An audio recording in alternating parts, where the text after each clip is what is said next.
Okay, welcome back to Gun Buddy Customs. And in this episode, we are going to be going over the Buzz Lightyear line and the WWE line because they seem to be the most compatible with G.I. Joe Classified to kind of fill the vehicle void. So we're going to go over them. I'm going to go over the price of them and what I think they would be comparable with as far as what we would have gotten with the original kind of 82 to 94 line of it, right? So so far the Lightyear line by Mattel has the most amount of them. So we have the original Jet, which was the first vehicle that the line released for the 5-inch figure. I believe it's called Crystal Grade, the Crystal Grade line of it. And I was first made aware of this by the Ironkin 3000 video, and then I ended up doing 3 of these. And then after that, that kind of got me to realize I needed to be watching out for that line and anything that they made compatible for that 5-inch figure. And so then I did 3 of those, and then I did this. Kind of like it's a little Lightyear truck, and I just kind of turned it into like a little maintenance vehicle, or a little personnel mover or cargo mover. And then I did, and I'm still working on it, the second ship that came out, and it didn't come with the figure, but the second one, and then I'm doing like a Cobra Stiletto out of that one, and then I did the 12-inch Zerg into the Cobra Kaiju. And then I just finished, well, I'm not finished, I'm still working on this one. This one's still in progress too. The Lightyear plasma drill, which works great as almost an out-of-the-box flak. I extended the barrel a little bit to give it more of a flak look. There is another vehicle that they released in here. Let me get it. I have it, and I have not been able to find a good way of taking it apart in order to get figures and stuff to fit. So the Armadillo so far has been the one vehicle that didn't really work. Now, if I'm not mistaken, you could fit like a Scarlet in here. But that was about it. You couldn't fit like a regular size figure or anything like that. Definitely not like a Roadblock or Gung Ho. But my intention was I wanted to take these doors off, so I removed all the screws that were possible on the inside, and it's glued together in so many places that you would have to just kind of cut it up, and I didn't want to do that. So then I just kind of left it where it is and put it on my graveyard of started projects. But so far, that is the only vehicle from this line to not, with either coming straight out of the box or with minimal amount of modification or customizing to get it to work. And then the second one is the WWE line, and this is the Slambulance for it. And I had done an Arco kind of security box, almost kind of armored car-looking truck out of it, and it was originally an ambulance. But this works really well too. Fits 2 people in there, and then you can fit a lot of stuff back here. It's in the process of being taken down, stripped, and redone for a larger project that I'm doing of like a long convoy of Cobra vehicles, and I want them to all look the same in uniform. And they also have an ATV, a couple of cars, a couple of motorcycles, and a rig. And I have the rig on order, the wrecking rig. And based off of Ironkin's video, it looks like it works really, really well, just like this one does. So I'll be doing a video of me painting that up and customizing that because I have some ideas for that one. So now we're going to ask ourselves, based off the price point of these, what we get for them, for our money. There's not one toy here that was more than $50 at the store, which is amazing when you think about what you get.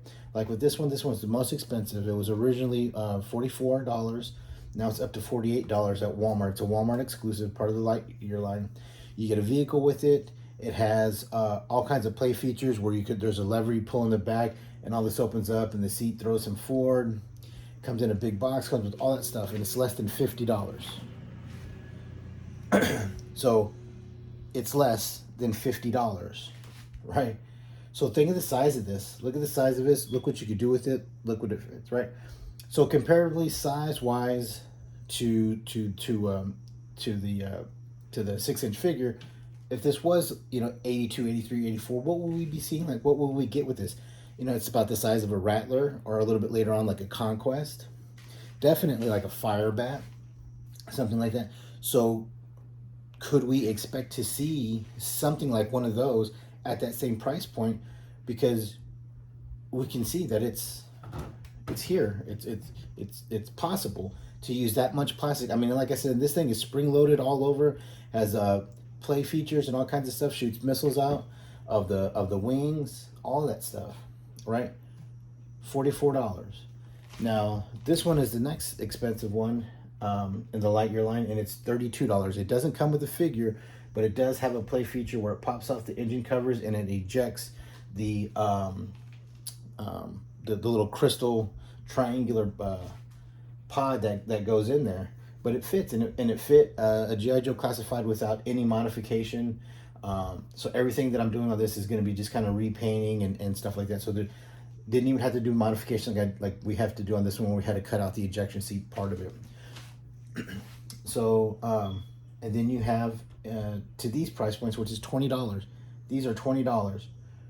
So this amount of plastic, and this thing is spring loaded in all of the joints to help keep the friction tight, to keep the joints tight in there. I mean, Mattel really put a lot of ingenuity in that. So every single one of these, the legs that move and every point of articulation on this is spring loaded in order to keep that position firm. I mean, and that is pretty ingenious. I mean, you got movable controls.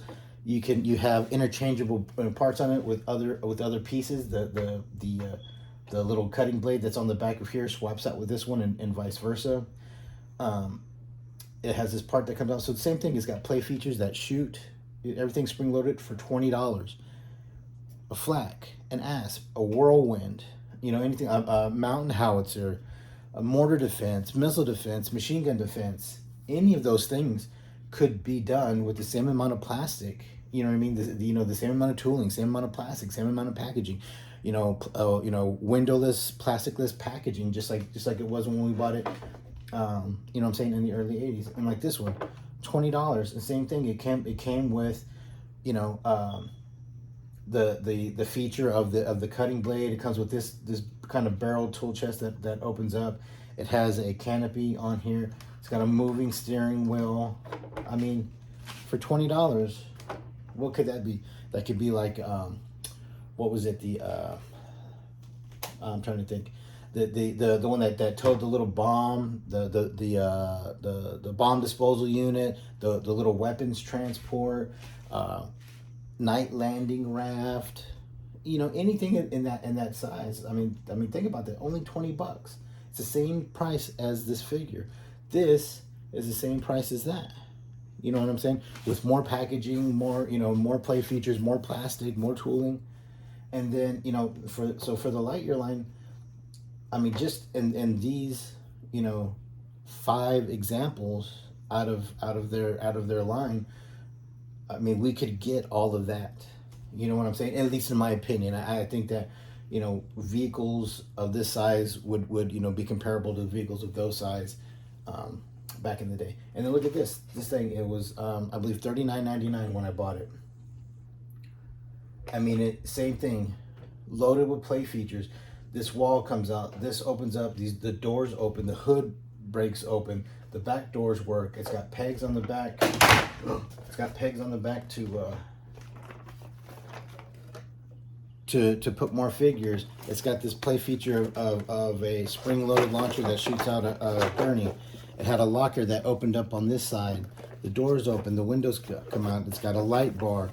I mean, all of that for $39, right? And look at the size of it compared to a figure. You could fit probably 8 figures, 4 on this side and 4 on the other side sitting, plus the 2 in the front. That's 10 plus the 2 on the back. That's 12 figures in this $39 vehicle.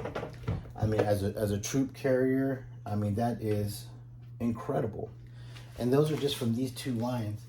and not like Barbie, which we did the patrol boat with, or the RC vehicles, or even vehicles like a lot of people did these early on, and they are pretty scale and work pretty well. But it's a toy company called New Ray, and they make little SUVs and motorcycles, dirt bikes, and shit like that. And so this one was the very first custom vehicle I did, my Ferret, and I did that I believe back in 2020, when all this was first coming out. And like I had seen somebody do it, and then they had just basically taken it apart because it's like I believe like a green and camouflage. And then I handmade the flamethrower and the hose and all that stuff to put on there. But New Ray is another line that has multiple vehicles that fit scale, but they're all ATVs and dirt bikes. They're not as varietous as this, to where you can have, I mean, and then like look at this guy, right? What would you get? Snake armor, anything like that. That size, and that was $16. This thing's only $16 at Walmart. And I mean, I cut the Zurich head off, and I put that Raw 10 McFarlane snake head on there, and that's also sort of kind of a work in progress. I'm gonna do another one of those to make a set. But I mean, all of those prices, those are all affordable prices, and you get a ton of money for it, and it definitely helps fill the vehicle void. So where is that going to leave us for Hasbro price point when they actually do finally release? And I really hope that the Hiss and that we're getting next year isn't going to be the next vehicle they release, or the only vehicle they release. I mean, we've seen the Ram, and I of course have done. If you watched any of my videos or looked at my Instagram, I've of course done a bunch of Rams. This one was the first one, the Tiger Force one that I did. But that's the only G.I. Joe vehicle we have gotten so far, and the only Cobra vehicle, of course, is this coil bike, which I did my Cobra Crimson Tiger Force, for my what if possibilities. But that's it. And you have to buy them in a set, which I think is, I think at the time was cool, but I think now, Hasbro would be smart to release those individually for like $19.99 a piece, and a small box, windowless package, just like it was when the Ram was originally, sold back in the day. I think they would make a killing with that. But now they got to keep it at that price point now. You know what I'm saying? And with this on the table like it is now, I mean, think about it. For the price of a Hiss, which was $299 plus tax and all that other stuff, for a Hiss, which I'm sure is going to be awesome, and I got some coming, and of course I'll be doing an unboxing video of that. And I'm not gonna lie, I bought one to customize, so I will be doing a custom Cobra Hiss. I'm gonna make whatever figures come with it, even if they actually reward us for tripling their goal, throw some extra stuff in there. I was really hoping it would come something that it towed, like the SMS, or an ASP, something like that, as opposed to the missile pods and stuff that we got, and that chin gun and stuff. But I'll be doing a video on that, and I'll be doing a custom one of that. Right now, in my head, I'm planning on doing a Python Patrol version of that. But I got to see it in hand first before I really decide what I'm going to do with it. But if that's going to be our only vehicle, what are we going to do over the next year to fill this void? They're coming out with two more ships this size for the 5-inch scale are coming out for sure, which is going to be Zerg ship, and it's going to be another one of the XLs that I believe should be coming out pretty soon. And then they're going to be doing their Star Command base, which is huge, and it's going to actually be able to hold these upright like that in like a launch gantry and stuff. That looks pretty awesome. Of course, I'm going to be doing some of those, but I'm just hoping that in this next year, before we get the Hiss, we get something. I mean, I know we're going to get a Tiger Force Ram, but it's just another Ram. You know what I mean? I already did a Tiger Force Ram. I have one right there. You know what I mean? So I mean, that's just my opinion. This is just, you know, what I think. As I do these videos, they're just sort of to help out the average collector, the average customizer, the guy that doesn't have, you know, a ton of money to buy, you know, a ton of aftermarket stuff and accessories, or a ton of money to buy old lines, you know what I'm saying, to customize, or, you know what I mean, stuff like that. This is stuff that's readily available and extremely affordable, and it's on the shelf. When you go looking for these, you're going to see these. And so these are some of the things that, with some quick modifications and easy repaint and at a good price, that the average guy, the average collector, the average customizer could easily do to their own degree. Okay, so that's it for today. Oh, and I got one more tip.